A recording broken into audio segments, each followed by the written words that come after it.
BBC news আন্তর্জাতিক সংবাদে আপনাকে স্বাগতম। শুরুতেই সংবাদ শিরোনাম, এরপর বিস্তারিত। মোজতবা খামেনির ক্ষমতা গ্রহণের পর ইসরায়েলে ইরানের প্রথম হামলা। বাহরাইনে ড্রোন হামলা, আহত ৩২। মোজতবা খামেনির প্রতি ইরানের সশস্ত্র বাহিনীর আনুগত্য ঘোষণা। মোজতবা খামেনির মনোনয়নে খুশি হতে পারছেন না ট্রাম্প। এতক্ষণ শুনছিলেন সংবাদ শিরোনাম, এখন বিস্তারিত। আপনি যদি মুসলিমদের পাশে থাকতে চান তাহলে ভিডিওতে লাইক করে চ্যানেলটি অবশ্যই সাবস্ক্রাইব করে দিবেন এবং কমেন্টে জানিয়ে দিবেন আপনার মূল্যবান মতামত। এখন বিস্তারিত। মোজতবা খামেনির ক্ষমতা গ্রহণের পর ইসরায়েলে ইরানের প্রথম হামলা। ইরানের নতুন সর্বোচ্চ নেতা হিসেবে আয়াতুল্লাহ মোজতবা খামেনির নিয়োগের পরপরই সোমবার ৯ মার্চ ইসরায়েল অভিমুখে বড় ধরনের ক্ষেপণাস্ত্র হামলা চালিয়েছে ইরান। দেশটির রাষ্ট্রীয় সংবাদ মাধ্যম IRIB জানিয়েছে, এই হামলাটি তাদের দীর্ঘমেয়াদী সামরিক অভিযান অপারেশন ট্রু প্রমিস 4-এর ৩০তম পর্যায়ের অংশ হিসেবে পরিচালিত হয়েছে। নতুন নিকেতে অধীনে এটি ইসরায়েলের বিরুদ্ধে তেহরানের প্রথম সরাসরি সামরিক পদক্ষেপ।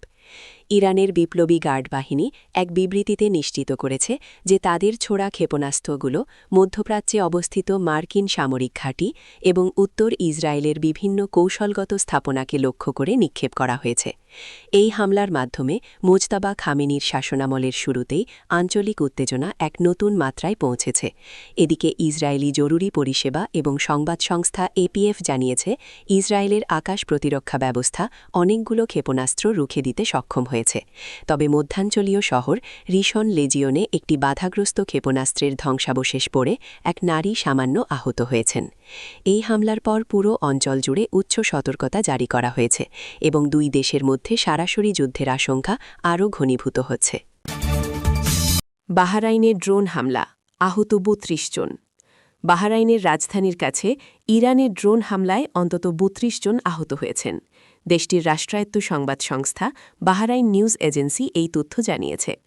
দেশটির স্বাস্থ্য মন্ত্রণালয়ের বারাত দিয়ে সংবাদ সংস্থাটি বলেছে, আহতদের সবাই বাহরাইনের নাগরিক। তাদের মধ্যে ১৭ বছর বয়সী এক কিশোরী রয়েছে। তার মাথা ও চোখে গুরুতর আঘাত লেগেছে। আহতদের মধ্যে সবচেয়ে কম বয়সী একজনের বয়স মাত্র ২ মাস। প্রতিবেদনে আরও বলা হয়, আহতদের মধ্যে ৪ জনের অবস্থা গুরুতর। তাদের মধ্যে এমন কয়েকজন শিশু রয়েছে যাদের অস্ত্রোপচার করতে হয়েছে। তথ্যসূত্র বিবিসি। মোজতবা খামেনির প্রতি ইরানের সশস্ত্র বাহিনীর আনুগত্য ঘোষণা। ইরানের সশস্ত্র বাহিনী নতুন সর্বোচ্চ নেতা মোজতবা খামেনির প্রতি সমর্থন জানানো সর্বশেষ পক্ষ হিসেবে যুক্ত হয়েছে। রাষ্ট্রীয় গণমাধ্যমে প্রকাশিত এক বিবৃতিতে সামরিক বাহিনী মোজতবা খামেনিকে ন্যায়পরায়ণ, জ্ঞানবান, ধর্মপ্রাণ ও বিচক্ষণ হিসেবে বর্ণনা করেছে। তারা আরও বলেছে, খামেনিকে নির্বাচিত করার মাধ্যমে বিশেষজ্ঞ পরিষদ অ্যাসেম্বলি অফ এক্সপার্টস বুদ্ধিমত্তার প্রমাণ দিয়েছে। এর আগে ইরানের রেভলিউশনারি গার্ডস কোর IRGC খামেনিকে অভিনন্দন জানিয়েছে। তারাও তার প্রতি আন্তরিক ও আজীবন আনুগত্য ঘোষণা করেছে। এদিকে ইরানের পরবর্তী সর্বোচ্চ নেতা হিসেবে মোজতবা খামেনির আকস্মিক মনোনয়ন নিয়ে একেবারেই সন্তুষ্ট নন যুক্তরাষ্ট্রের প্রেসিডেন্ট ডোনাল্ড ট্রাম্প।